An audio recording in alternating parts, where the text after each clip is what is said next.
Welcome to this explainer. You know that old era of just putting a box on a ship and completely forgetting about it? Well, that's officially over. Today, we're unpacking the massive regulatory shifts that are completely redefining international supply chains by the year 2026.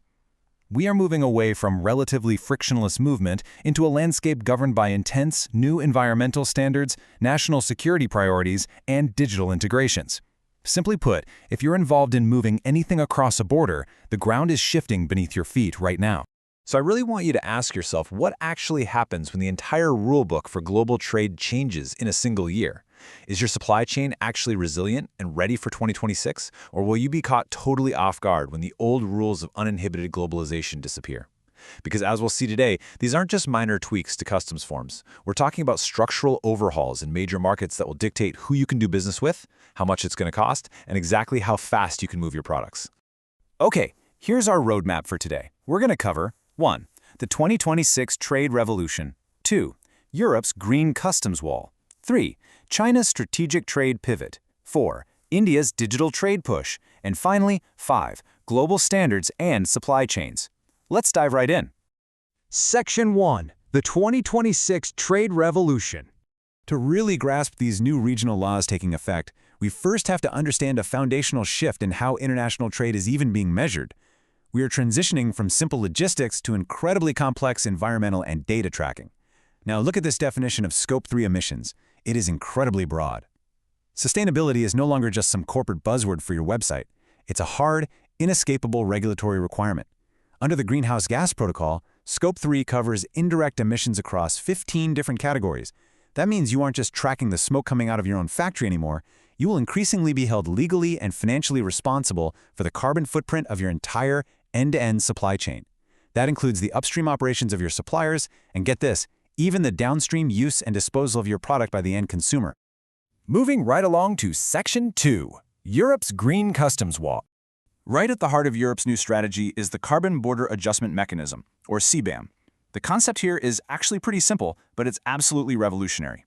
Think about it. If the EU is forcing its own domestic industries to pay high prices to emit carbon, they obviously don't want companies just moving production to countries with weaker environmental laws. That's a phenomenon known as carbon leakage. So, CBAM ensures that imports pay the exact same carbon price as domestic European production. Think of it as a literal toll booth for carbon entering the continent. It's a mechanism that fundamentally alters the math of industrial global sourcing. And guys, the clock is ticking on this. We're currently in a soft reporting-only phase, but come January 1, 2026, the definitive regime officially begins. If you're importing more than 50 tons of CBAM goods into the EU, you will be forced to apply for the status of an authorized declarant, and you'll have to actually purchase and surrender CBAM certificates. The pilot learning period ends, and the real financial penalties begin. So what exactly does this hit? The fundamental building blocks of modern industry. Cement, iron, steel, aluminum, fertilizers, electricity, and hydrogen. If you move a single metric ton of any of these carbon-intensive materials into the EU, the regulatory cost of doing business is about to permanently change. And keep in mind, as the EU phases out its own free allowances, the price of these import certificates is only going to go up. But it's not just heavy industry facing these massive changes. By July 1, 2026, the EU is completely abolishing the duty relief threshold for low-value consignments up to €150. For years, small packages valued under this amount could just slip into the EU duty-free. Well, that era is coming to a very hard stop. Whether you're shipping business to business or business to consumer, the landscape changes literally overnight in July 2026. For B2B, standard customs tariffs are going to be applied regardless of how cheap the goods are. And for B2C, so think of all your e-commerce purchases, a temporary €3 duty will be levied on every single individual item in a consignment until 2028. Every single low-value package will now face tariffs or a flat fee.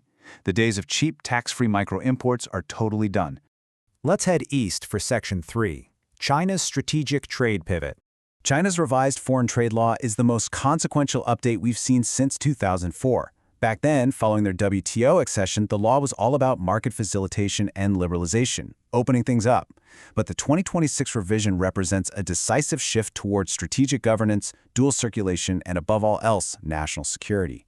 Trade is no longer just about economics. It is a highly strategic instrument of state policy. To operate effectively in China under this new framework, businesses have got to master an expanded enforcement toolkit. The law now explicitly enables countermeasures against foreign sanctions. It also embeds digital trade within a highly regulated data governance system, meaning strict compliance with China's data security and personal information protection laws. Plus, intellectual property is now an active trade enforcement tool. Authorities can straight up block trade for IP violations or heavily scrutinize cross-border tech licensing. It's a model of conditional openness that requires deep legal sophistication to navigate. Okay, crossing the border into Section 4, India's digital trade push. In a really fascinating contrast to the walls going up elsewhere, India is actually trying to throw the gates wide open. Over the next 2 years, India is rolling out a Customs Integrated System, or CIS. The goal here is a single, scalable digital platform for all customs processes. For goods without specific compliance requirements, the future looks incredibly fast. Step 1, you complete online importer registration. Step 2, you make an instant duty payment. Step 3, you get immediate customs clearance. Backed by phased-in AI scanning of all containers across major ports, India is aggressively aiming for frictionless, immediate clearance. But India isn't just focused on imports. They are aggressively expanding export horizons too. In a massive win for e-commerce, India is completely removing the 10 lakh rupee value cap per consignment on courier exports. This directly supports small businesses and startups trying to reach global markets. And in a rather unique move, they're making fish caught by Indian vessels on the high seas completely duty-free. Treating foreign port landings of fish as standard exports is a highly specific yet brilliant example of removing financial barriers to global trade. Zooming out from our regional tour, we arrive at Section 5, Global Standards and Supply Chains. Beneath all these regional shifts, the foundational global standards that actually make international trade possible are shifting too. I literally cannot stress this enough. On January 1st, 2026, the World Customs Organization is rolling out a massive update to HS codes. The changes heavily target emerging tech. We're talking electronics, energy storage like lithium compounds, solar technology, and sensitive chemicals. If your company operates in these spaces, your current product classifications might be completely obsolete soon.